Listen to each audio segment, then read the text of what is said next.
ಆಮೇಲೆ last time 2 ಕೊಟ್ಕೊಂಡಿದ್ದೆ. ಒಂದು ಅನಧಿಕೃತವಾಗಿ ಕೊಟ್ಟರು.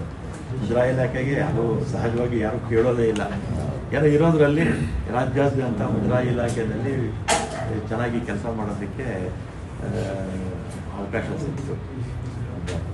ಆಮೇಲೆ 2ನೇದಾಗಿ ಸಾರಿಗೆ ಇಲಾಖೆ.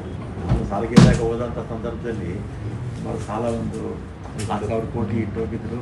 ಆಮೇಲೆ ರಿವಿಷನ್ ಹಿಡಿದಿದ್ದಲ್ಲ ನಮ್ಮ ಎಂಪ್ಲಾಯೀಸ್, ಅದೊಂದೆಲ್ಲ ಇಟ್ಟೋಗಿದ್ರು.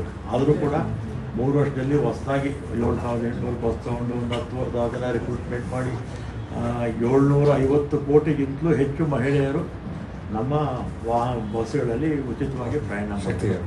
ಆಮೇಲೆ ನನ್ನ ಅವಧಿನಲ್ಲೇ ಒಟ್ಟು 425ಕ್ಕಿಂತಲೂ ಹೆಚ್ಚು ರಾಷ್ಟ್ರೀಯ ಅಂತಾರಾಷ್ಟ್ರೀಯ ಪ್ರಶಸ್ತಿಗಳು 7 ವರ್ಷ 4 ತಿಂಗಳಲ್ಲಿ ಬಂದಿದೆ. ಹಿಂದೆ 4 ವರ್ಷ 4 ತಿಂಗಳಿದ್ದೆ, ಮೊನ್ನೆ 3 ತಿಂಗಳಿದ್ದೆ. ಒಟ್ಟು 7 ವರ್ಷ ಅತಿ ದೀರ್ಘಕಾಲ ಟ್ರಾನ್ಸ್ಪೋರ್ಟ್ ಮಿನಿಸ್ಟರ್ ಆಗಿದ್ದು ನನ್ನ ಕರ್ನಾಟಕದಲ್ಲಿ. 425ಕ್ಕಿಂತಲೂ ಹೆಚ್ಚು ಪ್ರಶಸ್ತಿಗಳು ನನ್ನ ಅವಧಿನಲ್ಲಿ ಬಂತು. ಇದಕ್ಕೆ ಕಾರಣ ಅಲ್ಲಿರ್ತಕ್ಕಂಥ 1 ಲಕ್ಷಕ್ಕಿಂತಲೂ ಕೆಲಸ ಮಾಡ್ತಾ ಇರ್ತಕ್ಕಂಥ ಎಲ್ಲ ಅಧಿಕಾರಿ ವರ್ಗದವರು, ನೌಕರ ಬಂದಿದ್ದು, ಮತ್ತು ಮಾಧ್ಯಮದವರು ಕೂಡ ನೀವೆಲ್ಲ ಭಾಳ ಸಹಕಾರ ಕೊಟ್ಟಿದ್ದೀರಾ. ಟ್ರಾನ್ಸ್ಪೋರ್ಟ್ ಇಲಾಖೆ ಇದ್ದಾಗ, ಮುಜರಾಯಿಯಲ್ಲಿದ್ದಾಗ ವ್ಯಾಪಕ ದೃಷ್ಟಿ ಕೊಟ್ಟಿದ್ದೀರಾ. ಮತ್ತು ಈಗಲೂ ಕೂಡ ನಿಮ್ಮ ಸಹಕಾರ ಇರಲಿ ಅಂತ ನಿಮಗೆ ಮನವಿ ಮಾಡಿ. ಕೆಲಸ ಮಾಡಲಿಲ್ವಾ? ಟ್ರಾನ್ಸ್ಪೋರ್ಟಲ್ಲಿ ಬರೀ ಸಾಲ ಇತ್ತು, ಕೆಲಸ ಮಾಡಲಿಲ್ವಾ? ಇಲ್ಲೂ ಕೆಲಸ ಮಾಡಿ ತೋರಿಸ್ಬೇಕು.